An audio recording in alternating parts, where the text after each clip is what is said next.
Eksodo Kapitulo 19, ang mga Israelita didto sa bukid sa Sinai. Sa unang adlaw sa ikatulong bulan sukad sa pagbiya sa mga Israelita sa Ehipto, miabot sila sa deserto sa Sinai. Mibiya sila sa Refidim ug miabot sa deserto sa Sinai ug nagkampo sila atubangan sa bukid.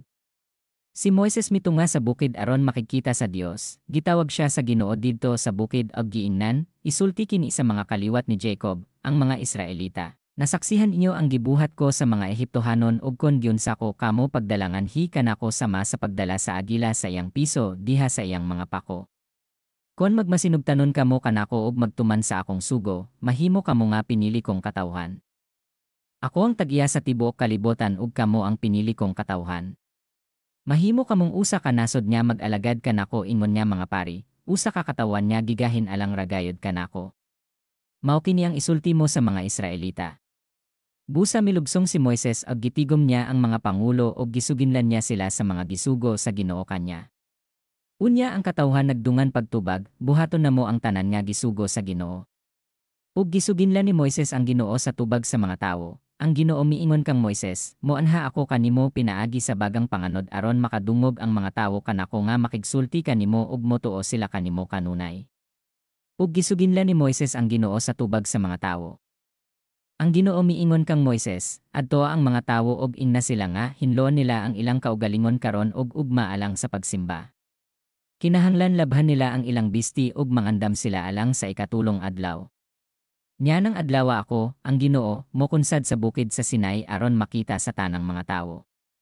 Butangig utlanan libot sa bukid og sultihi ang mga tawo nga dili sila patungason sa bukid o pahikapon sa tiilan ini. Patyon ang mohikap niini. Batoon siya o panaon og wala gayoy pahikapon kanya. Tawo man siya o mananap patyon gayod sila. Inigpatingog sa trompeta, patungasa sa bukid ang mga tawo. Busa milubsong si Moises sa bukid og gipaandam niya ang mga tawo aron sa pagsimba. Gilabhan nila ang ilang mga bisti.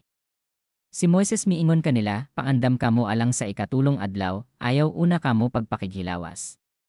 Sa pagkabuntag sa ikatulong adlaw nagdalugdog ug nagkilat.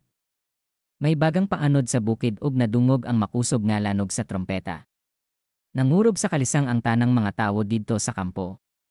Gidala ni Moises ang mga tawo gawa sa kampo aron pagsugat sa Dios ug mitindog sila sa tiilan sa bukid.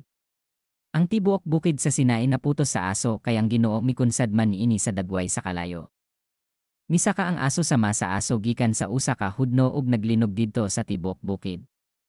Ug sa nag-anam kakusog ang tingog sa trompeta misulti si Moises ag gitubag siya sa Dios diha sa dalugdog. Nanaog ang Ginoo didto sa tumoy sa bukid sa Sinai. Gipaadto niya si Moises sa tumoy sa bukid ag mitunga si Moises. Ang Ginoo miingon kang Moises, lugsong ug pasidan iyang mga tawo sa dili paglatas sa utlanan aron pagtan-aw kanako kay kon himuon nila kini mga matay ang kadaghanan kanila. Bisan gani ang mga pari nga moduol kanako kinahanglan maghinlo sa ilang kaugalingon kay kon dili, silotan ko usab sila. Si Moises miingon sa Ginoo, dili mo tungas ang mga tawo kay imuman kaming gipasidan-an nga butangag utlanan ang bukid ug isipon kini nga balaan. Miingon kanya ang Ginoo, lugsong ug patunga sa uban kanimo si Aaron. Apan ayaw palabnga ang mga pari ug ang katawhan aron dili ko sila silotan. Busa milubsong si Moises ngadto sa katawhan og gisultihan niya sila sa giingon sa Ginoo.